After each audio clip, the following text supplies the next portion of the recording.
My name is Natalie Brooks. I'm 29, and I work as an MRI technologist in Nashville, which means my days are built around other people's emergencies, quiet panic, and the kind of pressure that teaches you how to stay calm while your world is shaking. That skill came in handy the afternoon my father decided to erase me from his house, like I had never lived there. I was halfway through a 5-mile run, sweat freezing at the back of my neck in the December wind, when my phone buzzed 3 times in a row. The first message was from my father. "We sold your bed, desk, and everything in your room for $750. Your cousin needs it for her baby. Want to come home for Christmas? Buy us a new living room set. $3,200 cash. Otherwise, stay away. We already changed the locks and gave your key to her." Before I could even process that, my mother added, "By the way, we told everyone at church you abandoned us for your rich boyfriend.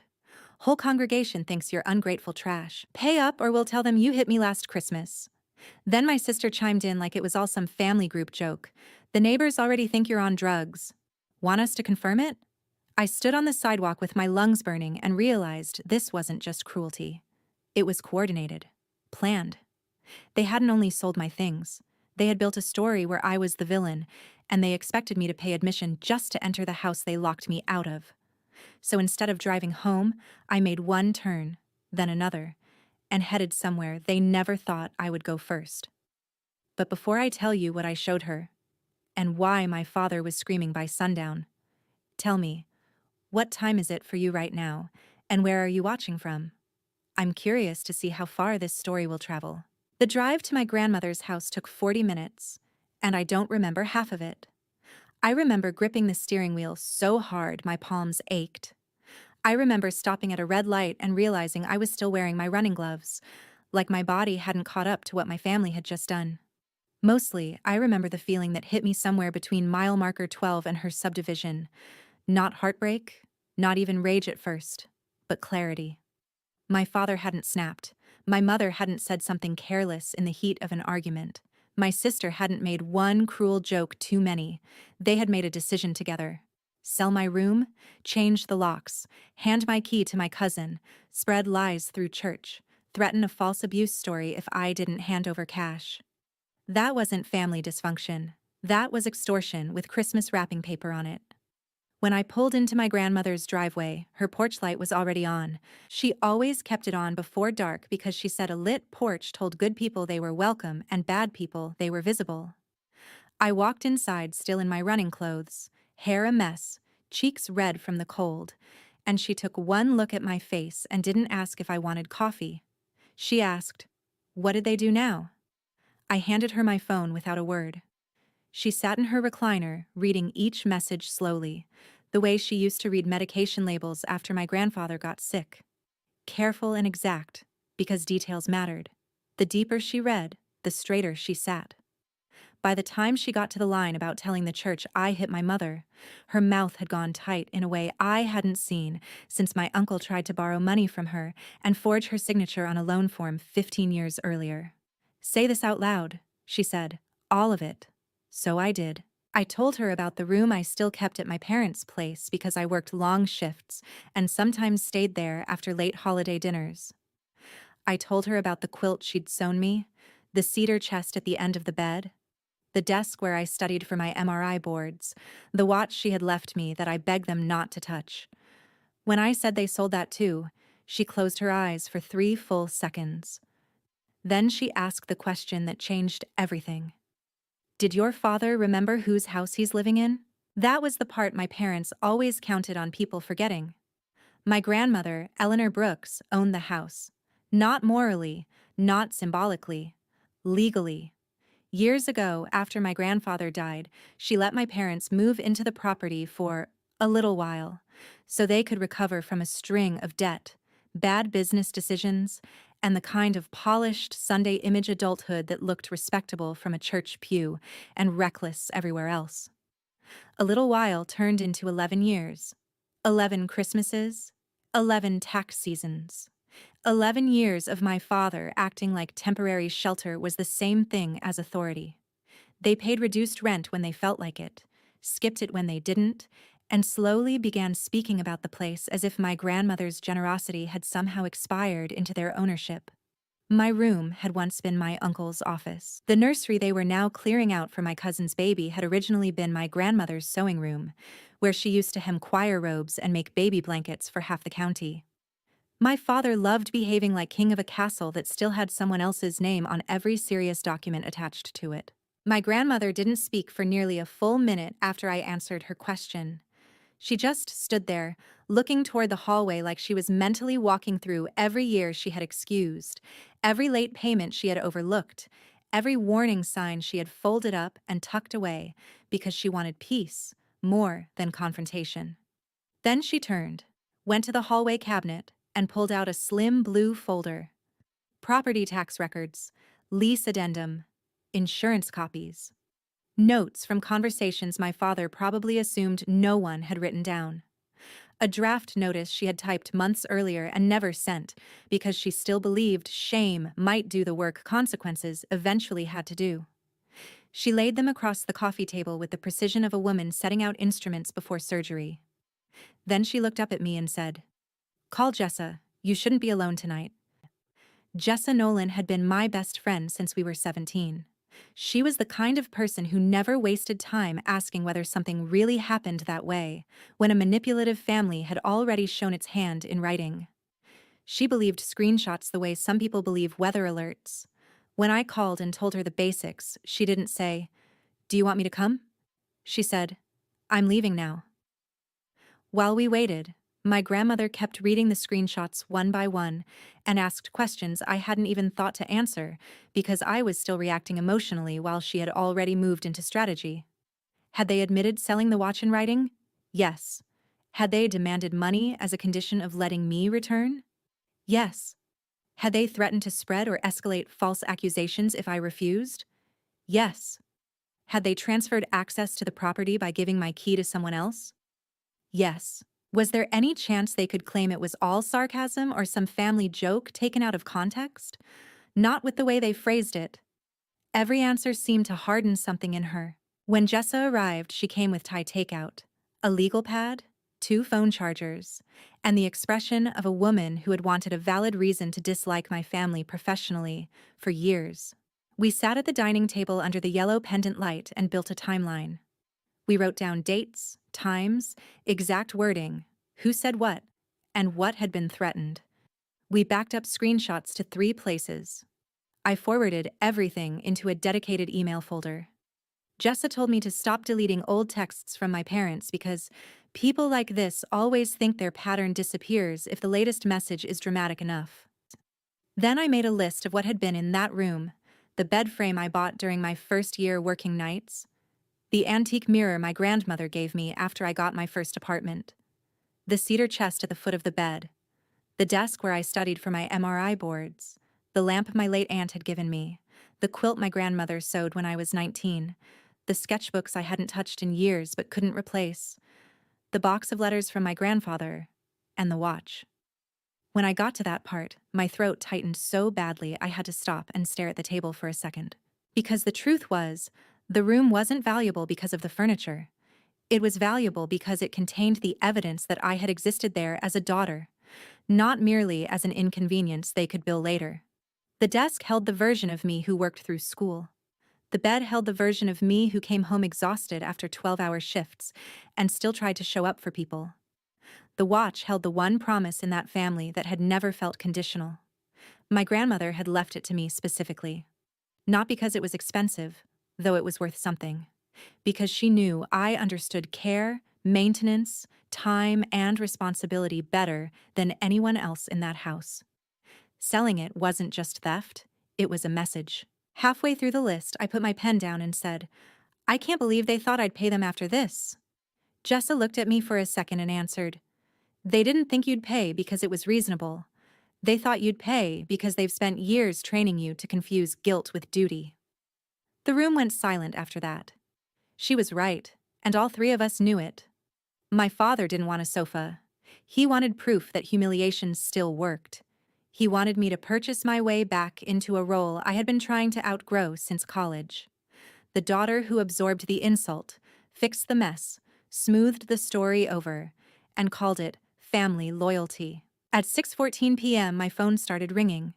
Dennis Brooks, my father. I stared at the screen long enough for the vibration to stop, then start again. My grandmother nodded once, and I answered on speaker. The first thing he said was not hello. It was not even anger exactly. It was fear dressed up as accusation. What exactly did you tell your grandmother? The sound of his voice told me more than the words did. He wasn't calling to argue from strength. He was calling from panic, the kind that leaks through before a person remembers to make themselves sound offended instead of cornered. I leaned back in my grandmother's kitchen chair and let him hear nothing but silence for 1 second, then two, just long enough for him to understand I was no longer racing to reassure him. Then I said, I told her the truth. He exploded immediately, as if volume could still function as evidence. You went crying to an old woman who doesn't understand the full picture. Kayla needs space. Families help each other. You always make everything look ugly when it doesn't go your way. It almost would have worked if I had still been the version of myself they remembered. The one who used to waste whole holidays trying to phrase basic boundaries gently enough for unreasonable people. But that woman had worked too many overnight hospital shifts, guided too many claustrophobic patients through panic, and paid too many of her own bills to let a man like my father narrate reality just because he spoke first and loudest. You sold my property, I said, keeping my voice even. You changed the locks on a house you do not own. You handed my key to someone else. You demanded money in exchange for letting me come home for Christmas. You threatened to lie and say I hit Mom. You told church members I abandoned the family for a rich boyfriend who does not exist. Which part would you like me to make prettier for Eleanor? For 3 seconds he said nothing. Then he tried a new tactic. We were under stress. You know how your mother gets. Kayla is pregnant. We're trying to support family and you're acting like we robbed a stranger. From beside me, Jessa quietly wrote the word admission on the legal pad and underlined it twice. That was when my mother's voice cut in from somewhere near the phone. Not loud, but sharp and nervous. Don't say it like that. Which told me she had been standing there listening the whole time, hoping he could bully me back into silence before she had to hear the evidence read aloud. Then, farther away, my sister Brianna's voice drifted in with that same mean little amusement she always used when she thought someone else was taking the real risk. Ask her if she wants the watch back. That did it. Not for me. For my grandmother. She stood up, took the phone from my hand, and the entire energy of the kitchen changed. Eleanor Brooks did not raise her voice. She did not need to. In a tone so calm it felt dangerous, she said, Dennis, you have 30 days to vacate my property. You will receive formal notice tomorrow morning. You will not sell, remove, gift, or destroy another item from that house that does not belong to you. You will not contact church members with one more lie about Natalie. And if the watch you sold cannot be recovered, you can explain to an attorney why you disposed of property specifically left to her. Do you understand me? There was a beat of total silence on the line, followed by my father backpedaling so fast I could practically hear the collapse of his self-importance in real time. Now, Miss Eleanor, come on, that's not necessary. We were joking. It was family banter. Natalie knows how we talk. She's always been sensitive, and I think maybe she framed this in a way that... My grandmother cut him off. No. What Natalie knows is exactly how you talk. That is why you are now begging. Then she hung up. The room went still. I should have felt victorious right then, but what I actually felt was something stranger. Like the air after a storm when the trees are still shaking and your body hasn't realized the lightning has already passed. My hands were trembling under the table, not because I regretted telling her, because some deep, old reflex in me still expected punishment for exposing a family secret. That's how those systems work. They train you to think the real crime is not the humiliation, the theft, or the threat. The real crime, in their minds, is naming it where someone stronger can hear. My phone lit up again almost instantly. Mom. I let it ring out. Then Brianna texted, You really ran to Grandma? Pathetic. Before I could respond, another message popped up. The neighbors already think you're unstable. Want me to tell them about the pills in your bag, too? I stared at it for a second. then typed back, "Do it. And your landlord gets screenshots proving you all changed locks on a property Grandma owns." 3 dots appeared, disappeared, appeared again, then nothing. That was the first time I could remember my sister threatening me and then deciding silence was safer. A minute later, my mother left a voicemail, then another. In the first, she cried and said I was twisting everything. In the second, the crying was gone and the guilt started. "I hope you're happy doing this to your father right before Christmas." That line used to work on me. It used to send me spiraling into apology mode, scanning my own behavior for whatever tiny angle might justify theirs. But something in me had shifted while sitting at my grandmother's table, watching the documents come out, hearing the threats read back in adult language instead of family language. Once extortion is called extortion, it stops sounding like a misunderstanding. My grandmother sat down again and looked at me over the rim of her reading glasses. "You need to hear this tonight," she said. "You did not cause this by telling the truth. People always blame the messenger when the message exposes the theft." Then she slid the blue folder toward me and tapped the top page. "Tomorrow, you're going with me. No more private phone calls, no more hallway ambushes, no more letting them explain reality to you. We are going there in daylight with paperwork, and they are going to hear their own words read back to them." Jessa leaned over, stole one bite of my untouched pad thai, and said, "Honestly, I've been waiting years for someone in this family to discover the consequences section of the Bible." I laughed then. Not because it was funny, exactly, but because sometimes the first clean breath after betrayal comes out sounding like a laugh. And that was the moment I finally understood something my father never had. He thought control came from locks, keys, gossip, and access. He thought whoever controlled the doorway controlled the person outside it. What he hadn't calculated was this. The minute I stopped begging to be let back in, every tool he had left started looking like evidence. The next morning, I didn't go to my parents' house alone. I went with Eleanor Brooks, wearing navy slacks and a wool coat, carrying a folder of printouts and enough documentation to make every lie in that house feel smaller than it had the day before. Jessa met us there in her lunch break because she said nobody should confront a family like mine without a witness and snacks. When we pulled into the driveway, Kayla's car was already there, along with my sister Brianna's Jeep. My mother, Cheryl, opened the front door before we even knocked, and for a split second the look on her face reminded me of every child who ever got caught reaching for a hot stove after being told not to. Behind her stood my father, Dennis, trying to wear dignity like a jacket he'd outgrown. Kayla sat on the couch rubbing her belly dramatically, and Brianna leaned against the wall with her arms crossed, ready to turn the whole thing into a performance, if there was still an audience left to impress. My grandmother didn't wait to be invited in. "Sit down," she said, and somehow 4 grown adults did exactly that. Dennis launched into his explanation before anyone asked. "There's been a misunderstanding. We were only making room for Kayla's baby because Natalie barely stays here anymore. We figured family items should go where they're needed." I almost laughed at the phrase family items. My board exam notes were not community property. My bed wasn't a donation bin. My dead grandmother's watch wasn't a coupon code. Eleanor turned to me. "Read the message." So I did. Out loud. Every word. I read the demand for the $3,200 living room set. The part about staying away for Christmas. The line about the church thinking I was ungrateful trash. The threat to tell people I hit my mother. The smug note from Brianna about drugs. Something changed in the room while I read. Lies are easier to defend in fragments. Read back in full, they sound exactly like what they are. Dennis kept trying to interrupt, but my grandmother shut him down with one lifted finger. When I finished, Kayla muttered, "I didn't know they wrote all that." Brianna snapped, "Oh, please, don't start acting innocent now." Then the whole thing cracked open. Cheryl tried to cry. Dennis tried to redirect.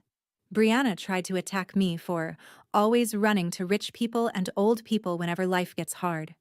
That would have been interesting if I were dating anyone at all, much less some imaginary rich boyfriend they invented to explain why I had moved out and become less controllable. I looked directly at my mother. "Did you tell church members I hit you?" Her eyes darted. "I said you grabbed my arm last year during an argument." "No," I said. You tripped over the nativity box in the garage and blamed me because I left dinner early. Jessa, bless her, coughed into her hand to hide a laugh. My father stood up then, pointing at me as if volume could resurrect authority. You've always been selfish. Everything is always about your room, your shifts, your schedule, your stress. Kayla is having a baby. Families sacrifice. I stood too. Families don't sell a daughter's inheritance to furnish someone else's crisis. Families don't lock her out, then charge admission to come home for Christmas. Families don't weaponize church gossip and false abuse claims because they want a sofa. No one spoke. Even Brianna looked away. Then my grandmother placed the formal 30-day notice on the coffee table. You have until the end of next month, she said. You will also provide Natalie a written inventory of every item sold, gifted, moved, or destroyed. If the watch cannot be returned, Dennis can explain to a judge why he sold property that was specifically bequeathed to her. My father's face lost color. That was the first moment I saw it. Not guilt, not love, not remorse. Fear. Real fear. Not of hurting me, of consequences. By that evening, the story they had built about me started collapsing faster than I expected. Small-town church gossip works like wildfire until it hits a stone wall of receipts. Apparently, my mother had called 3 women from church the previous night, hoping to get ahead of whatever I might say. Unfortunately for her, one of those women was married to the attorney who handled my grandmother's estate updates, and another had known me since I was 12 and had watched me leave youth group early for hospital volunteer shifts while my sister collected praise for mission photos she barely attended. Once my grandmother told 2 people the truth, they told 2 more. And by dinner time, the version of events floating through the congregation was no longer poor parents abandoned by an ungrateful daughter. It was grown adults sold their daughters' belongings, lied about abuse, and got eviction papers from the homeowner. Dennis called me 12 times. Cheryl texted me paragraphs that started with, "I'm sorry you're upset," and somehow got worse from there. Brianna sent one message that simply said, "You ruined Christmas." I stared at it for a full 10 seconds before replying, "No, I ruined your leverage." Then I blocked her for the night. The hardest part, weirdly enough, wasn't dealing with them. It was sorting through what had been done to me for so long that I had stopped naming it. That night, I sat on my grandmother's guest bed, an actual bed, with a frame still under it, which felt strange enough to notice, and made 2 lists. One was practical. Replace ID copies, contact local pawn shops about the watch, ask neighbors if anyone saw furniture being removed, change mailing address, document every threat. The other list was uglier. Every time my parents used embarrassment as discipline. Every holiday where Brianna got gifts and I got lectures. Every time Kayla needed help and somehow my room, my time, my savings or my silence became the solution. Once you write a pattern down, it stops feeling like bad luck and starts looking like policy. Around 9:30, Jessa called and said, "You should know the church women are not on your parents' side." Apparently, Cheryl had tried to tell one of them I was unstable from working hospital nights and maybe not remembering things clearly. That might have landed if I weren't the person they all called when someone's aunt needed a scan scheduled quickly or when their nephew fainted at football practice and they wanted to know what ER to trust. Reputation matters in places like that. Mine had been built quietly over years. Theirs was falling apart loudly in 48 hours. But the moment that really changed everything came just before 10. Kayla called me crying, not fake crying, the messy, breathless kind. "I need you to know," she said, "I never asked for your watch. I didn't even know it was sold. They told me the room had been empty for months and you said I could use the furniture." I believed her about half of that, and said so. She didn't argue. Then she told me something I had not known. Dennis had already promised my room to her in November to keep her from moving in with her boyfriend's parents. He needed her dependent on him because he had borrowed money from her months earlier and hadn't paid it back. Suddenly, the living room set demand made more sense. This wasn't about generosity. My father was shuffling debts and bodies around like furniture, and I had been one more asset to liquidate. When I told my grandmother, she didn't even look surprised. "He's done this before," she said softly. "He just never did it to someone prepared to answer back." That sentence stayed with me, prepared to answer back. Maybe that was the real difference between 21-year-old me and 29-year-old me. I no longer confused endurance with virtue. I no longer thought keeping family secrets made me loyal. Sometimes the most moral thing you can do is refuse to help a lie survive. Near midnight, my phone lit up with a voicemail preview from Dennis. Natalie, please call me. We can fix this. Just tell Eleanor you misunderstood. We're begging you to explain. I didn't call. For once, I let silence do the work. The last piece fell into place 2 days later, and it hit my father harder than eviction papers ever could. A neighbor I had known since childhood sent me security footage from a camera mounted over his garage. It showed my father and Brianna loading my furniture into a trailer, laughing, while my mother stood in the yard holding the quilt my grandmother had made. In the video, Dennis actually said, "Sell the nice stuff first. Natalie won't fight. She never does." I watched that clip 3 times, not because it hurt, though it did, but because it clarified the whole history of us in one sentence. He had counted on my silence the way other people count on a paycheck. I sent the footage to my grandmother, saved a copy to cloud storage, and then, after sitting with it for an hour, I forwarded it to Dennis with one line. "This is why you're not getting an explanation. You're getting consequences." He called within 30 seconds. I let it ring. He called again. Then my mother. Then Brianna.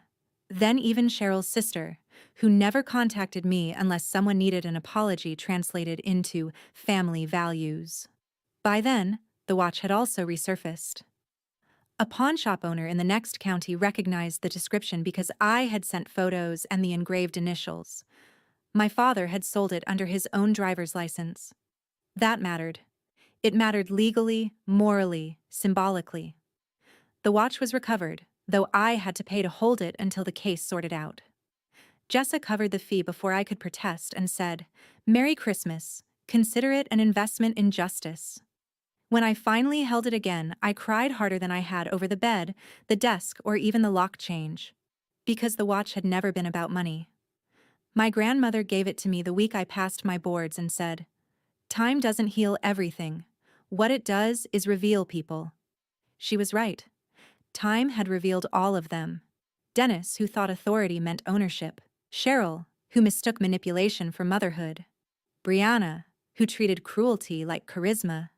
And me, the daughter they kept underestimating because I learned too early how to survive quietly. The formal process moved faster once the footage and pawn record were in hand. My father stopped pretending it was a misunderstanding and switched to begging. Actual begging. He came to my grandmother's house one evening, stood on the porch he used to swagger across at holidays, and asked me to come outside. I did, but only because Eleanor was beside me. He looked smaller than I had ever seen him. Not humble, small.